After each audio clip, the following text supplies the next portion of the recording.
bisa meneruskan kajian kita untuk membaca mengkaji tentang fikih ibadah yang kita ambil dari kitab Fiqhul Muyassar atau kitab fikih Muyassar.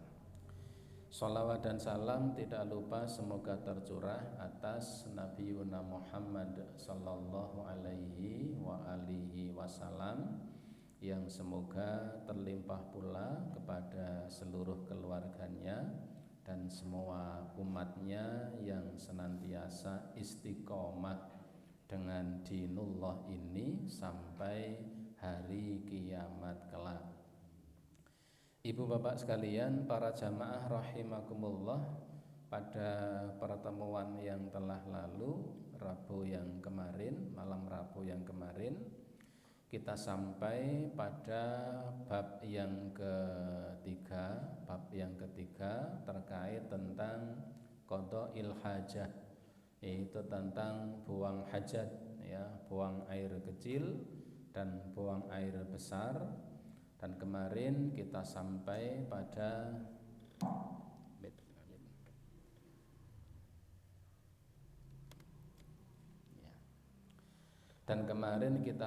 pada masalah yang pertama tentang istinja dan istijmar, ya, ada istinja, ada istijmar. Istinja itu bahasa kita kalau dalam fikihnya izalatul kharij min sabilain bil ma', yaitu membersihkan apa yang keluar dari dua jalan, baik kubul atau dubur, dengan menggunakan air. Itu istinja. Kalau istijmar membersihkan sesuatu yang keluar dari kubul ataupun dubur menggunakan selain air. Bahasa Jawanya adalah peper, ya. Yang saya sulit menemukan bahasa selain peper ini di bahasa Indonesianya, ya. Jadi membersihkan kotoran, buang air kecil, buang air besar, setelah BAB, setelah buang air kecil, tetapi tidak menggunakan air, tetapi menggunakan selain air, ya, yang sering kita kenal dengan istilah peper itu kalau dalam bahasa Jawa. Ada beberapa catatan. Pertama, bahwa penggunaan selain air ketika membersihkan dari buang air ini, ketika seseorang peper, itu bukan solusi ketika tidak ada air, tetapi itu pilihan. Artinya tidak berarti kalimatnya boleh peper kalau tidak ada air. Ini tidak ada klausul demikian dalam fikih. Tetapi seseorang boleh memilih antara menggunakan air atau menggunakan selain air. Karena pada salah satu di antara keduanya, ini kalimatnya begini, wa yujzi'u ahadahuma 'anil akhari. Salah satu di antara keduanya telah mencukupi di antara yang lain. Ketika seseorang sudah menggunakan air, mencukupi dari pepernya. Ketika seseorang barangkali peper, maka itu sudah cukup, tidak harus menggunakan air. Jadi salah satu di antara dua pilihan. Yang kedua, para ulama berbeda pendapat, yang lebih utama itu mana? Apakah yang lebih utama itu menggunakan selain air baru menggunakan air, atau menggunakan air saja? Ini terjadi khilaf di antara para ulama, tetapi pendapat yang lebih rajih adalah menggunakan air ketika ada keduanya, ketika ada air dan ada selain air. Seperti ketika kita masuk ke kamar mandi umum, ya, toilet umum. Di situ ada air dan di situ ada selain air barangkali. Ketika ada keduanya, maka menggunakan air al-aula itu lebih diutamakan dan lebih baik dibanding menggunakan selain air. Karena pada zaman Nabi diantaranya yang menyebabkan Allah Subhanahu wa Ta'ala mencintai penduduk Kuba itu disebabkan karena mereka ini terbiasa menggunakan air ketika membersihkan kotoran dari buang air dan tidak menggunakan selain air. Ini catatan kedua. Yang ketiga, pada istijmar, ketika seseorang membersihkan kotorannya dengan selain air, maka yang dianjurkan oleh Nabi adalah dengan memakai benda apapun yang suci, yang bersih, yang suci dan bisa mungkin dan bisa membersihkan. Sesuatu yang suci, yang mubah dan bersifat bisa menyucikan, membersihkan. Kal hijarah, sebagaimana batu ataupun kertas atau benda-benda yang lain, sesuatu yang suci, yang mubah yang tidak mengandung satu kehormatan dan bisa membersihkan atau menyucikan sebagaimana batu. Kemudian yang keempat, yang terakhir, ketika istismar ini dianjurkan dengan menggunakan, jika menggunakan batu minimal dengan 3 batu, minimal 3 batu. Lebih dari itu jika dirasa memang diperlukan, maka itu boleh dan baik. Dan sebagian ulama membolehkan, boleh dengan hanya menggunakan 1 batu jika batu itu memiliki sisi-sisi yang lebar.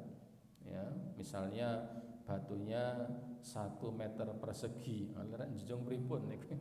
misalnya sisi-sisinya besar, jadi batu misalnya 2 kepalan tangan, itu kan sisi-sisinya lebar. Ketika sisi-sisinya lebar, itu bisa menggunakan 1 batu. Dengan apa?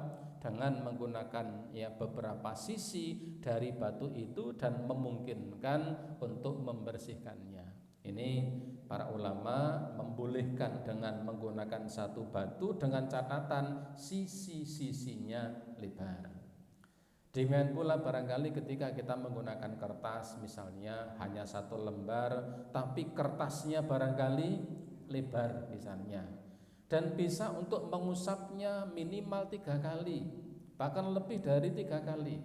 Kertasnya lebar misalnya 50 cm persegi, bisa dilipat dan bisa untuk 3 kali bahkan 5 kali usapan pada bagian yang berbeda. Para ulama membolehkan sebagai satu qiyas, bukan pada barangnya tetapi pada ketika dia membersihkannya. Jamaah rahimakumullah, ibu bapak sekalian yang dirahmati oleh Allah Subhanahu wa taala. Kita lanjutkan yang berikutnya, al-mas'alatu tsaniyati, masalah yang kedua adalah istiqbalul qiblati wastidbaruha hala qada'il hajati. Yang berikutnya adalah menghadap kiblat. Menghadap kiblat atau membelakangi kiblat hala qada'il hajati, ketika seseorang buang hajat, baik buang air kecil atau buang air besar. Hukum menghadap kiblat atau membelakangi kiblat seperti apa dan bagaimana? Dalam kitab ini dijelaskan, la yajuzu istiqbalul kiblati, tidak diperbolehkan menghadap istiqbalul kiblati, tidak boleh menghadap kiblat, wala istidbaruha, dan tidak boleh juga membelakanginya, khala qada'il hajati, ketika seseorang buang hajat, fi sahra'i, di sebuah tempat yang luas, di suatu tempat yang luas, bila hailin, tanpa ada sesuatu yang membatasinya. Maksudnya buang hajat itu tidak diperbolehkan menghadap kiblat ketika fi sahra, di tempat terbuka. Di tempat terbuka yang tidak ada bila hail, yang tidak ada batas, tidak ada aling-aling, ya.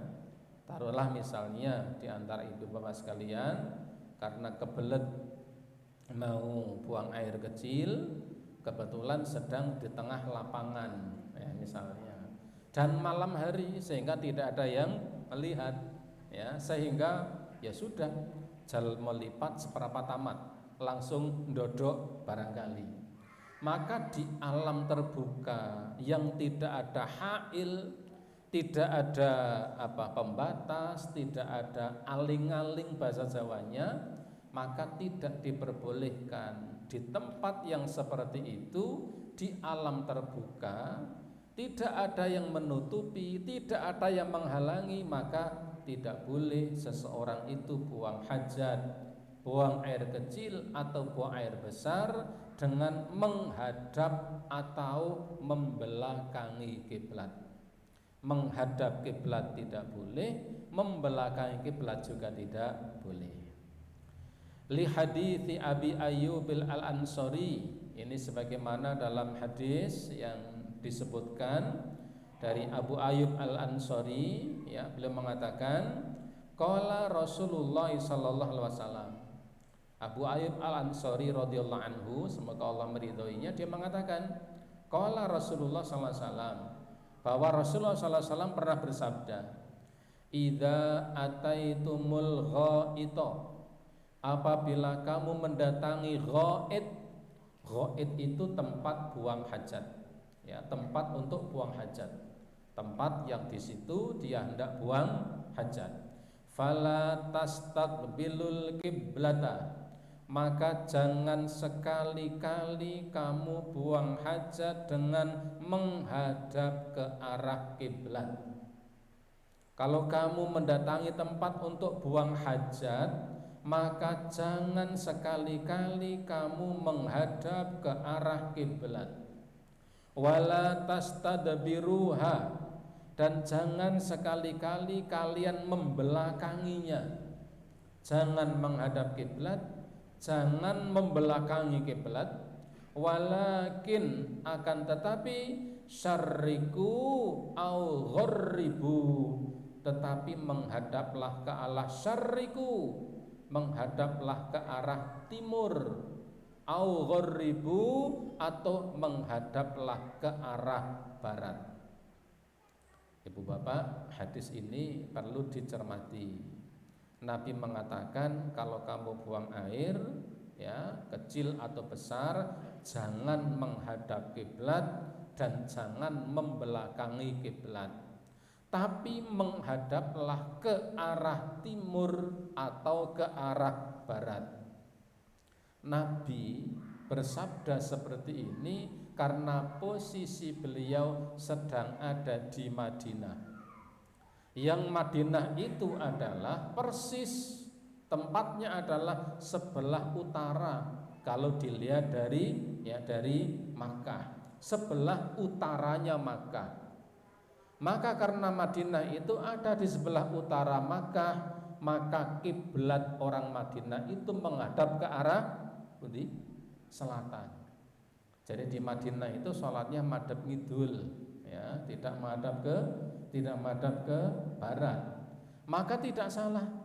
Tapi kalau ini hadis ini, ya, kita baca tekstual, ditarik ke konteks Indonesia, misalnya pengajian ibu bapak, jangan sampai anda sekalian buang air kecil menghadap atau membelakangi kiblat, tapi menghadaplah ke arah barat atau ke arah timur. Sekian, assalamualaikum warahmatullahi wabarakatuh. Bingung ini yang dengar. Jare kon ora kono menghadap kiblat, ora kono membelakangi, kok malah kon marep ngitan atau marep ngulon. Ki piye iki, kan begitu. Ini Nabi mengatakan seperti ini karena di Madinah. Sehingga ketika menghadap ke arah barat itu kiblat ada di samping, di sisi kiri. Ketika menghadap ke arah timur, maka arah kiblat ada di sisi kanan. Maka Nabi mengatakan menghadaplah ke barat atau ke timur, karena barat dan timur itu di Madinah bukan menghadap dan membelakangi kiblat. Sehingga kalau ini ditarik ke kita di negara Indonesia ini, di tempat kita ini, maka ya bisa dimaknai begini. Kalau kalian ya hendak buang air kecil atau besar, maka jangan menghadap kiblat, jangan membelakangi kiblat, tapi menghadaplah ke arah selatan atau arah utara. Ini kalau ditarik ke tempat kita. Qala Abu Ayyub, ya, kemudian Abu Ayyub Al-Ansari, seorang sahabat yang beliau ini seorang sahabat yang ikut dalam penaklukan Syam. Ya, dan beliau ini meninggal sebelum Syam bisa ditaklukkan. Sehingga beliau berpesan, seandainya Syam belum ditaklukkan dan saya sudah meninggal dunia, tolong bawa jenazah saya untuk ikut dalam peperangan. Sehingga ada yang berperang sambil mikul jenazah, dan saat itulah Syam bisa ditaklukkan. Mata-mata musuh ya mengetahui yang sudah mati saja masih ikut perang, apalagi yang hidup. Abu Ayyub mengatakan, faqadimna Syam. Suatu ketika atau waktu itu, faqadimna Syam, kami mendatangi Syam. Ya, kami sampai di Syam. Fawajadna marahidha qad buniyat nahwal Ka'bati. Maka ketika kami sampai di Syam ketika itu, fawajadna, maka kami mendapati marahid. Marahid itu jamak dari mirhat. Mirhat itu tempat buang air kecil, tempat buang air besar. Mirhat. Mirhat itu kalau tempat kita ya toilet, WC. Kalau orang zaman dulu bukan WC, tapi apa? Kakus. Ya, ada kakus, ada jumbleng, ya begitu. Kalau di tempatnya itu sawah, ada namanya plung lap, ya. Mak cemplung terus mak lap, keli itu. Ya, marokit itu jamak dari mirhat, tempat khusus untuk buang hajat, ya seperti WC, toilet dan sebagainya. Abu Ayyub mengatakan, ketika kami tiba di Syam, kami dapati bahwa banyak marahid, banyak mirhat, tempat untuk buang hajat, tempat untuk buang air kecil, buang air besar itu, ya, qad buniyat nahwal Ka'bati, dibangun dan menghadap ke arah Ka'bah. Kalau kalau kita di Syam waktu itu masuk kamar mandi, tempat buang hajat, tempat buang air, maka kebanyakan tempat itu posisi kami ketika buang air adalah menghadap ke arah Ka'bah. Apa kata Abu Ayyub? Beliau mengatakan, fanan harifu anha, maka kami pun berpaling darinya. Berpaling itu artinya apa? Tidak menghadap ke arah Ka'bah, tapi kemudian merubah posisi tubuh sehingga tidak menghadap ke arah Ka'bah. Wa nastaghfirullah, dan kami pun beristighfar di dalam hati. Ada yang mengatakan beristighfar ketika sudah keluar dari tempat itu karena di situ ada sesuatu yang salah. Jadi posisi ya mirhat itu, posisi buang air itu kalau jongkok misalnya menghadap ke arah kiblat, arah Ka'bah. Kemudian Abu Ayyub mengatakan, maka kami pun fanan kharifu anha, kami pun berpaling, bergeser, merubah posisi sehingga tidak menghadap ke arah kiblat. Sehingga akan baik jika misalnya di antara kita kemudian masuk tempat untuk buang hajat di suatu tempat yang memang sudah dibangun, kebetulan bukan milik kita, kita masuk dan ternyata posisi buang hajatnya itu menghadap ke arah kiblat, maka akan baik jika memungkinkan untuk tidak menghadap ke arah kiblat jika memungkinkan, karena ada yang tidak memungkinkan. Contohnya apa? Ketika kloset duduk sudah dipasang permanen, mau tidak mau ya kalau sudah kelasnya duduk, tidak bisa sakarepe dhewe, ya. Ya bisa, Ustaz. Nah, gimana? Banci anang dhuwur. Nah, nek gigol kepleset nanti berbahaya, ya. Ya, kayak ya orang-orang kampung ya, ketika klosetnya begitu tidak bisa duduk, tetap jongkok, ya padang pedangkring. Ya, jamaah haji itu kan beberapa kali ya, saya pernah ngantar jamaah itu masuk kamar mandi, masuk keluar lagi, panik beliau ini, masuk lagi keluar lagi, masuk lagi keluar lagi. Gimana kok tidak jadi, kok keluar masuk? Wah, ewet Pak Gus, susah gimana? Jagonge mboten metu e. Solusinya pripun Pak Gus, nek metangkring pripun? Jangan, nanti nek dawah bahaya. Nek metangkring pecah ya, gigal itu bahaya. Saya sampaikan saja, mboten napa-napa. Setelah keluar masuk 3 kali, keempat kalinya ternyata lama di dalam dan keluar katanya lega. Karena apa? Boso wis kepepet akhirnya bisa. Jadi kalau yang sudah begitu akan menggeser posisi selain ke arah kiblat itu agak susah. Beda kalau misalnya klosetnya itu kloset yang biasa, yang diinjak. Kalau yang posisinya duduk itu sudah agak kesulitan. Maka kata Abu Ayyub beliau mengatakan begitu. Kami pun kemudian bergeser darinya dan kami pun beristighfar kepada Allah ketika keluarnya. Kemudian dikatakan amma ingkana fi bunyanin, adapun ketika seseorang buang hajat di suatu tempat yang memang sudah menjadi bangunan permanen.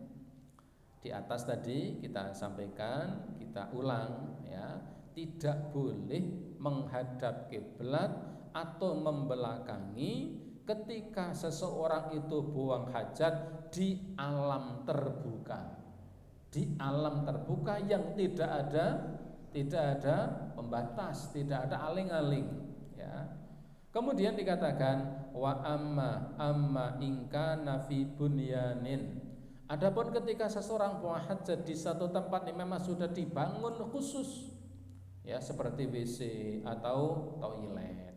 Au kana bainahu wa bainal kiblati syai'un yasturuhu, atau seseorang yang ketika dia buang hajat ada sesuatu yang memisahkan antara dia dan kiblat. Jadi ini ada 2 kemungkinan. Ketika seseorang buang hajat di satu tempat yang memang itu bangunan khusus tertentu, ada tembok yang mengitarinya seperti toilet atau WC umum misalnya.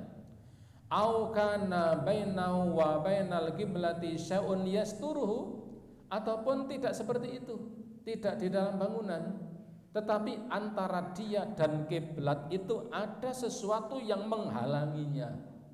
Misalnya pohon atau tembok atau batu besar misalnya. Fala ba'sa bidzalik, maka tidak mengapa jika seseorang terpaksa buang air, buang hajat menghadap ke arah kiblat jika ada yang menghalangi antara dia dan arah kiblat.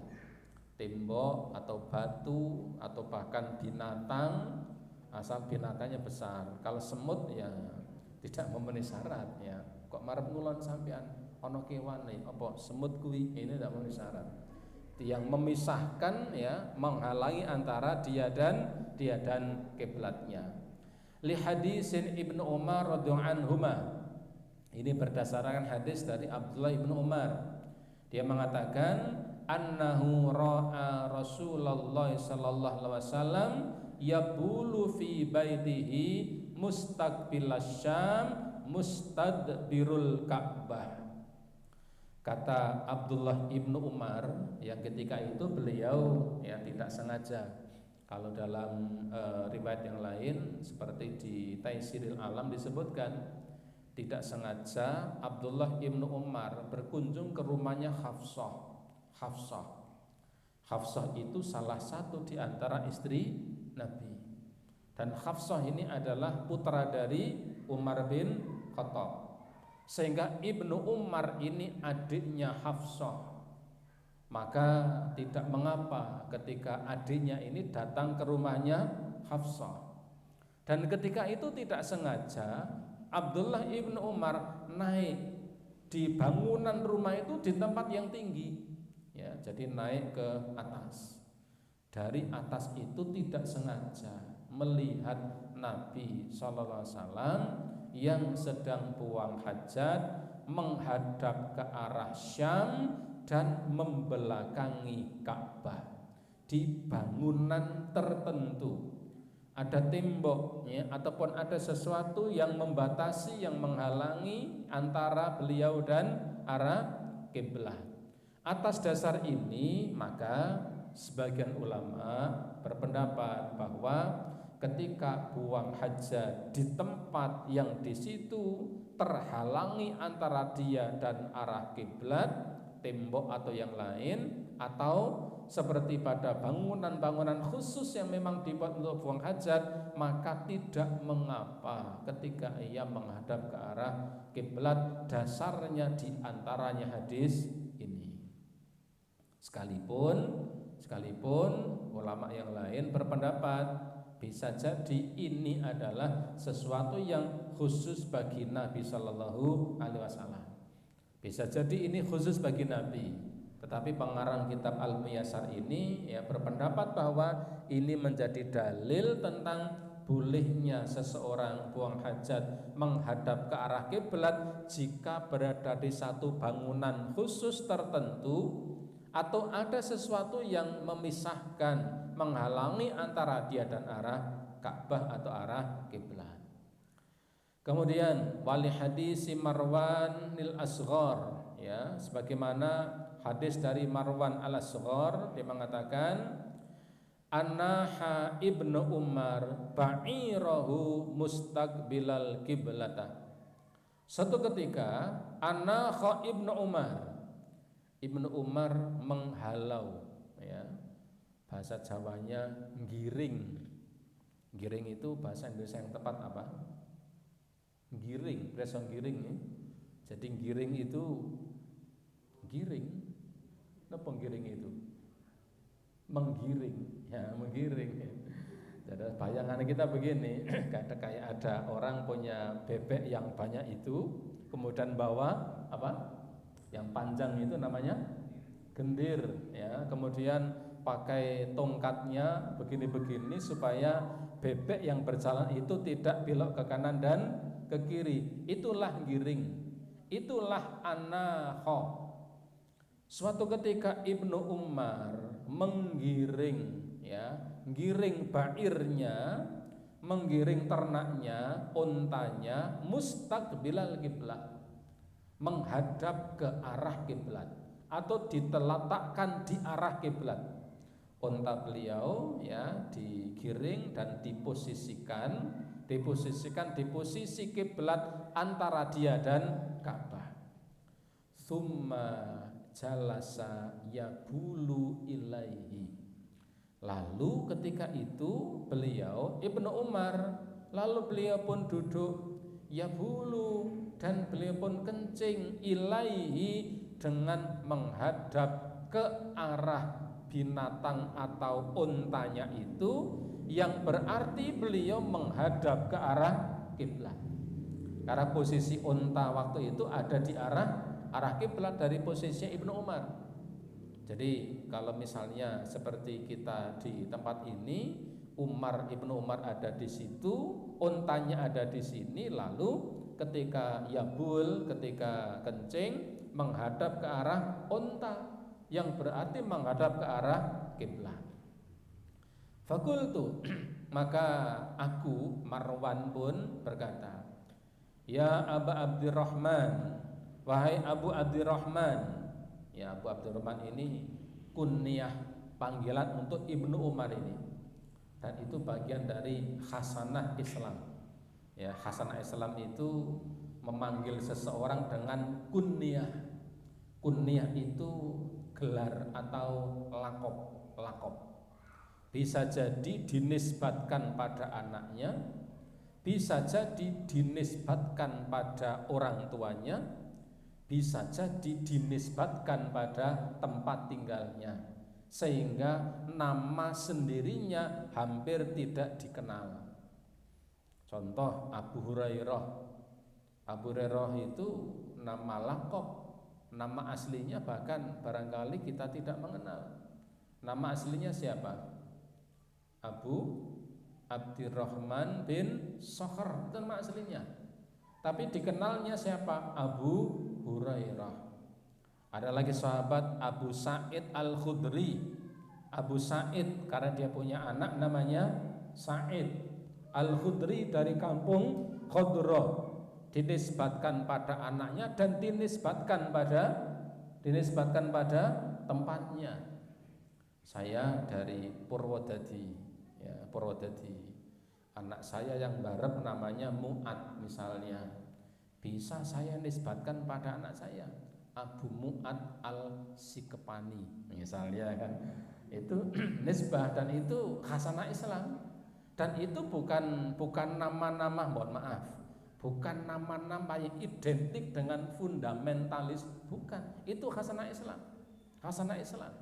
Ya, punya anak namanya Abu, kemudian dinisbatkan pada anaknya siapa? Abu misalnya. Ini apa? Khasanah Islam. Ya, jadi dulu biasa nama-nama itu, bahkan nama dirinya tidak ma'ruf, tidak dikenal, tapi yang terkenal nama lakopnya. Maka ketika itu Marwan kepada Ibnu Umar mengatakan, ya Aba Abdurrahman, wahai Abu Abdurrahman, alaisa qad nuhiya an hadza, wahai Abdurrahman, bukankah kita dilarang untuk melakukan seperti ini? Ya, seperti ini apa? Yabul atau baul kencing menghadap ke arah kiblat. Ibnu Umar kencing menghadap ke arah kiblat. Hanya di arah kiblatnya itu memang ada unta yang memang diposisikan di situ. Maka Marwan bertanya kepada Abdurrahman ini, wah Abdurrahman, bukankah kita dilarang melakukan seperti ini? Buang air menghadap ke arah kiblat.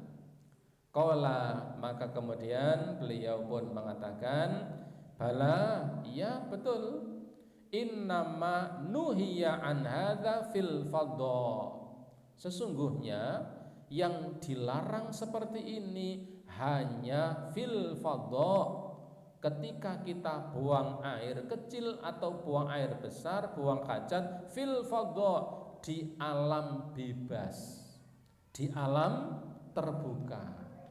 Amma idza kana bainaka wa bainal kiblati syai'un yasturuka fala ba'sa.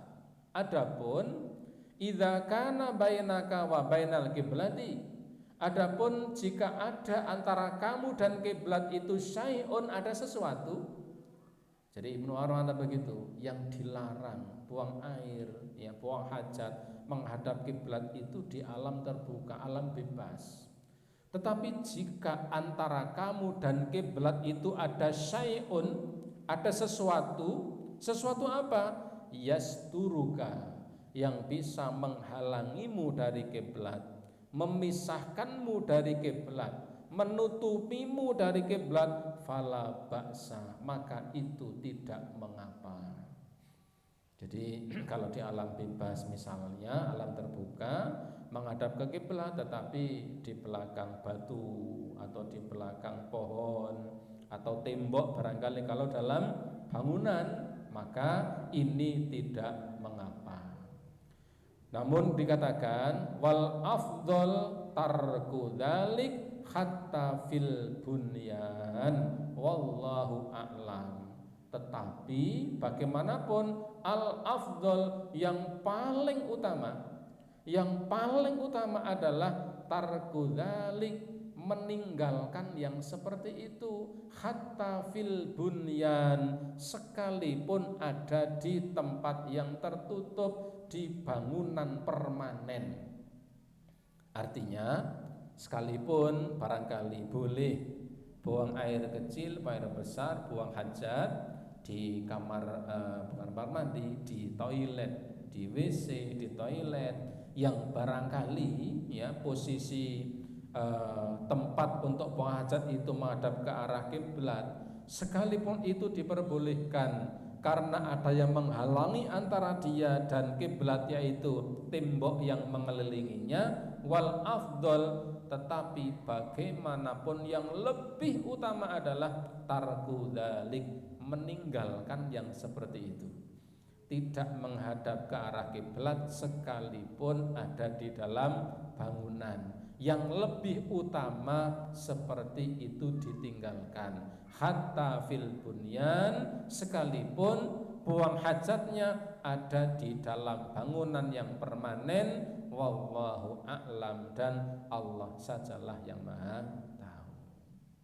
Oleh karena itulah ibu bapak sama rahimakumullah, kalau kemudian di antara kita barangkali punya toilet di rumah yang kemudian posisinya menghadap ke arah kiblat, sudah kadung jadi, maka kalau kita tetap menggunakannya dengan menghadap arah seperti arah yang dibuat dengan menghadap kiblat, maka barangkali itu boleh karena sudah ada di tempat yang tertutup, menutupi dia dan kiblat.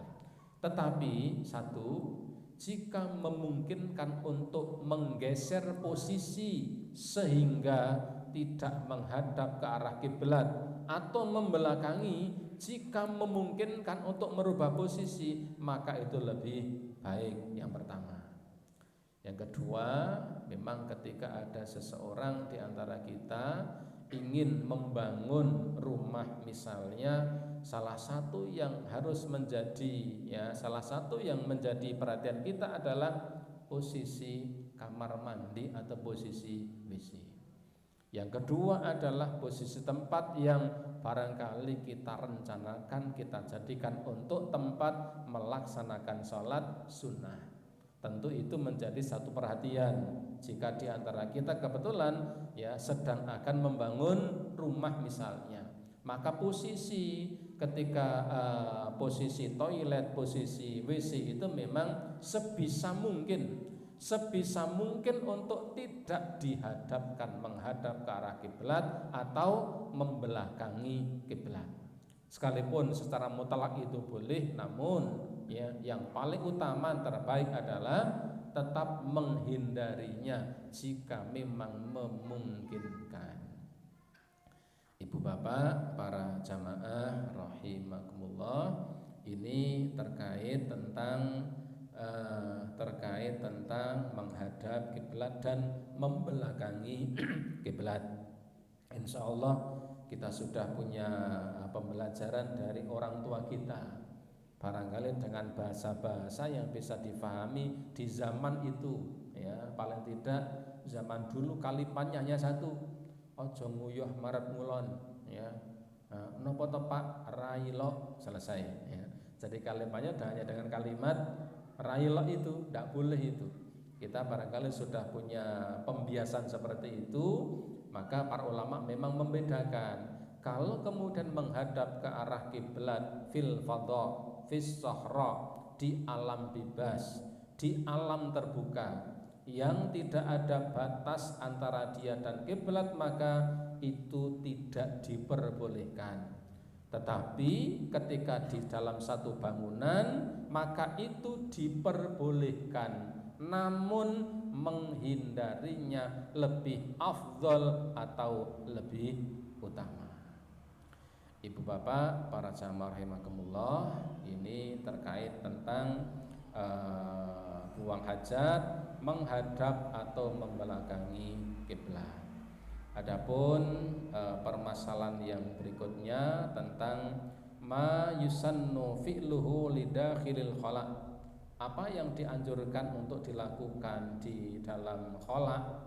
Khala' itu tempat menyendiri. Ini majas kinayah, tembung miring bahasa Jawanya, itu tempat untuk bersendirian, itu khala itu atau tempat buang hajat itu. Namanya tempat buang hajat itu biasanya tempat untuk bersendiri, bersendirian, kecuali model WC zaman dahulu. Ya, ada sungai, ada 4 belah bambu, kemudian dibuat seperti jembatan, kemudian jejer-jejer wong limo sambil buang air, karo udut, karo rembugan. Nah, ini model zaman dulu saya masih menangi ada yang seperti itu di tangga kampung karena daerah sawah. Ya. Ibu bapak barangkali sampai di sini untuk masalah yang ketiga ini bisa kita lanjutkan pada waktu yang akan datang. Sebelum saya akhiri, barangkali ada pertanyaan, ada pamatur. Kalau ada kami persilakan, kalau ada monggo. Oke. Salam.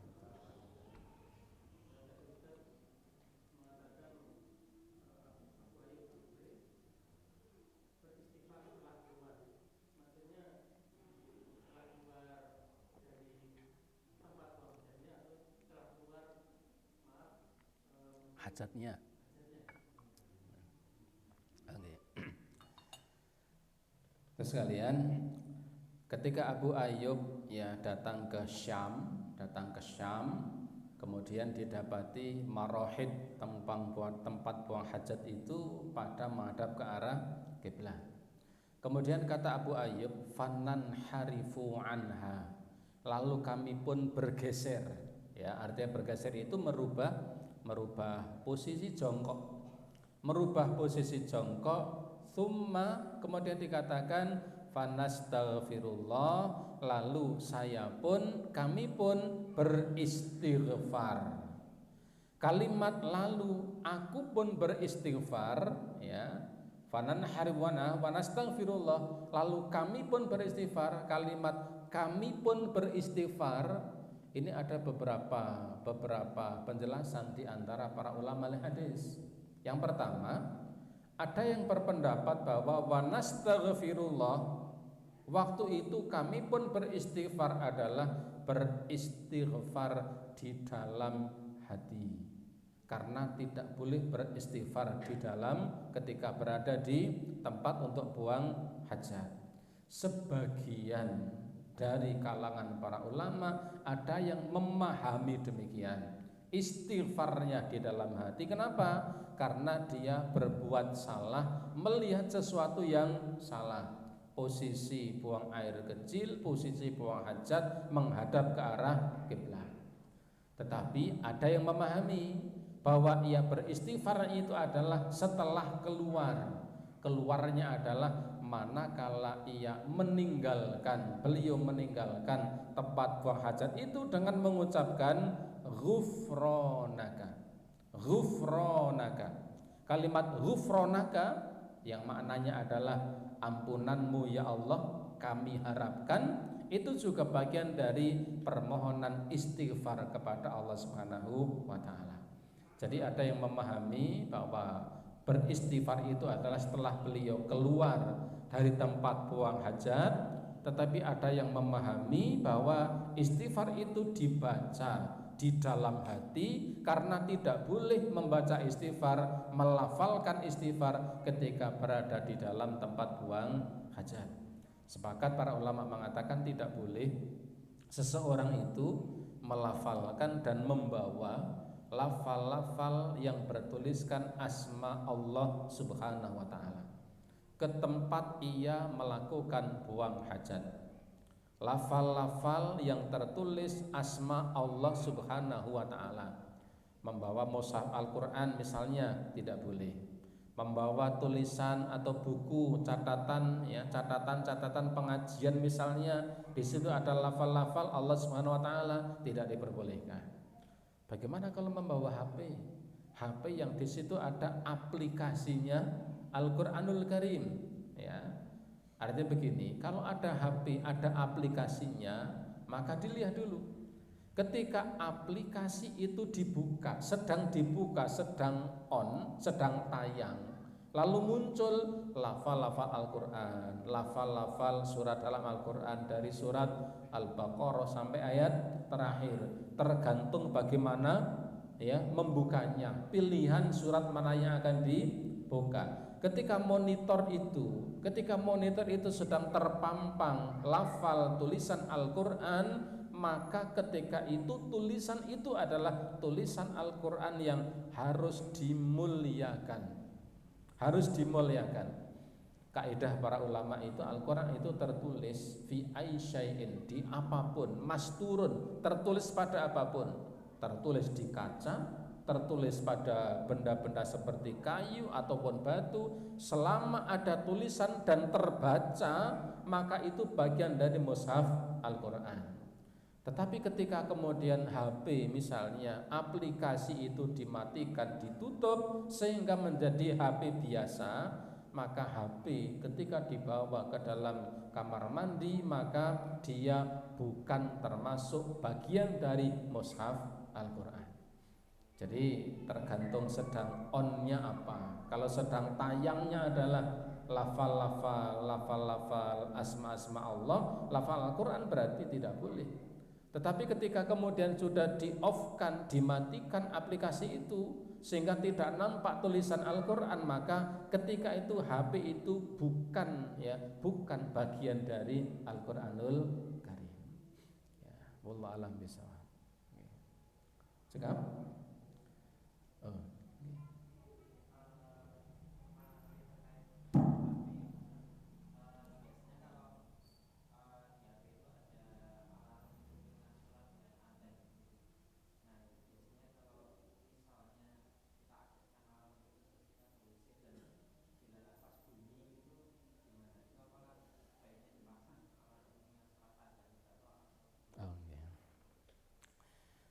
Yang pertama, ikhwan sekalian, tentang memasang alarm lafal-lafal Al-Qur'an, lafal-lafal azan, itu para ulama berselisih pendapat.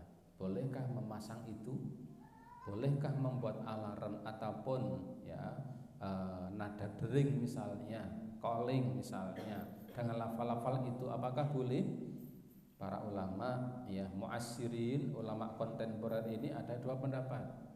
Pendapat yang pertama mengatakan boleh-boleh saja, sah-sah saja memasangnya, karena itu bagian dari mengingatkan kita kepada perkara yang baik. Tetapi ada yang mengatakan tidak boleh. Kenapa? Karena dalam kondisi seperti itu seperti menyia-nyiakan lafal-lafal Allah Subhanahu wa taala. Wallahu alam, yang rajih mana hanya ada catatan. Ketika kita kemudian ketika kita punya alarm yang seperti itu sedang tersuarakan lafal-lafal yang baik, lafal azan, lafal kalimat thayyibah, maka bagian dari etika adalah tidak memotong di tengah suara itu sedang bersuara, kecuali berhenti pada wakof yang benar. Tidak sedang Allah Akbar, Allahu pet mati, tapi sampaikan pada Hu Akbar baru dimatikan. Itu hanya bagian dari etika, bukan suatu keharusan, tapi itu bagian dari etika yang kita pahami. Ketika sampai pada titik kemudian dimatikan, maka itu barangkali tidak menyalahi arti dan makna. Tetapi ketika di tengah-tengah dimatikan, barangkali bisa menyalahi, bisa merusak makna. Itu hanya bagian dari etika. Tapi sudah kadung suaranya di dalam WC, ya sudah dimatikan karena tidak punya kesengajaan. Kecuali kalau sengaja, saya karena sedang perutnya tidak nyaman, tak bikin alarm. Saya jongkoknya kalau sudah lebih dari 5 menit maka alarm itu akan bunyinya azan. Nah, itu yang tidak boleh kalau ada unsur kesengajaan. Makanya bunyi-bunyi itu ada perbedaan pendapat di kalangan para ulama. Allah alam bishawab.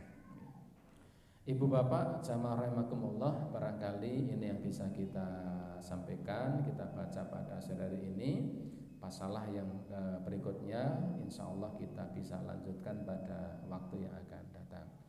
Demikian, semoga bermanfaat. Mari kita akhiri dengan kafaratul majlis. Subhanakallahumma wa bihamdika asyhadu an la ilaha illa anta astaghfiruka wa atubu ilaik. Assalamualaikum warahmatullahi wabarakatuh.